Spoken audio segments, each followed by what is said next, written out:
Tomato Baat ಮಾತ್ರ ಅಲ್ಟೇ. ಇವತ್ತಿನ ಈ ವಿಡಿಯೋ ಬ್ಲಾಗ್ಗೆ ಸುಸ್ವಾಗತ. ನಮ್ಮನೆಗೆ ಇವತ್ತು ನಾನು ಪಲಾವ್ ಮಾಡೋಣ ಸ್ಟಾರ್ಟ್ ಮಾಡಿದೆ. ಸಾರಿ, ಅದು ಪಲಾವ್ ಅಲ್ಲ, ಟೊಮೊಟೊ ಬಾತ್. ಟೊಮೊಟೊ ಬಾತ್ ಯಾಕೋ ಐಟಮ್ ಇದಿಲ್ಲ, ಅದಕ್ಕೆ ಒಂದೊಂದು ಪುನಃ ಜೋಡಿಸ್ಕೊಂಡು ಐಟಮ್ ತಂದು ಮನೆ ಬಟ್ಲಕ್ಕೆ ಹಾಕಿ ರೆಡಿ ಮಾಡ್ಕೊಂಡು ಇಟ್ಕೊಂಡ್ಬಿಟ್ಟೆ. ಖತಮ್. ನಮ್ಮ ತಮ್ಮಗೆ ಆಲ್ರೆಡಿ ಟೈಮ್ ಇದೆ, ನಾವು ಶಾಲೆಗೆ ಹೊಂಟ್ಬಿಟ್ಟು ಪಲಾವ್ ತಿಂದಿಲ್ಲಂಗೆ ಶಾಲೆಗೆ ಹೊಂಟ್ಬಿಟ್ಟ.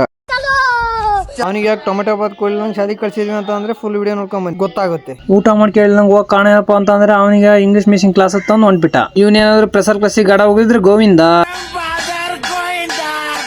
ಅವನನ್ನ ಕಳಿಸಿ ಇವತ್ತು ನಮ್ಮಮ್ಮ ತರಕಾರಿ ಹೆಚ್ಚಲ್ಲ ಅಂದ್ಬಿಟ್ಟು ನಾನು ತರಕಾರಿ ಹೆಚ್ಚಕ್ಕೆ ಸ್ಟಾರ್ಟ್ ಮಾಡಿಬಿಟ್ಟೆ. ತರಕಾರಿ ಹೆಚ್ಚಿದ ಮೇಲೆ ಒಂದು ಸ್ವಲ್ಪ ಎಲ್ಲ ಐಟಮ್ ಮಿಕ್ಸಿ ಹಾಕಿ ಕುಕ್ಕರ್ಗೆ ಹಾಕ್ಬಿಟ್ಟು ಅದನ್ನೆಲ್ಲ ಬೇಯಿಸ್ಕೊಂಡು ಮಿಕ್ಸಿಗೆ ಹಾಕ್ಬೇಕಾಯ್ತು. ಮಿಕ್ಸಿ ಹತ್ರ ಕೊಂಟೆ. ನಮ್ಮ ಮಿಕ್ಸಿ ಹತ್ರಕ್ಕೆ ಹೋದ ತಕ್ಷಣ ನಮ್ಮನೆ ಮಿಕ್ಸಿ ಸೂಪರ್ ಆಗಿತ್ತು. ನಾನು ಮಿಕ್ಸಿನ ಹಾಕ್ತೀನಿ, ಅದು ಸ್ಟಾರ್ಟ್ ಆಗಂಗಿಲ್ಲ. ಅಲ್ಲಿ ಚುಚ್ಚಾಕಿದ್ರೆ ಇಲ್ದಿರ್ತದೆ ಅಷ್ಟೇ. ಎಲ್ಲ ರುಬ್ಬಿಬಿಟ್ಟು ಕುಕ್ಕರ್ಗೆಲ್ಲ ಐಟಮ್ ಹಾಕ್ಬಿಟ್ಟು ಕತ್ತಿರಿತಾನೆ ತಿರ್ಗಿಸ್ಬಿಟ್ಟು ವಿಶಾಲ್ ಹೊಡ್ಯಾಕ ಇನ್ನೇನು ಶುರು ಹಚ್ಕೊಂತ ಒಂದು ಆ ಎರಡು ಆ ಮೂರು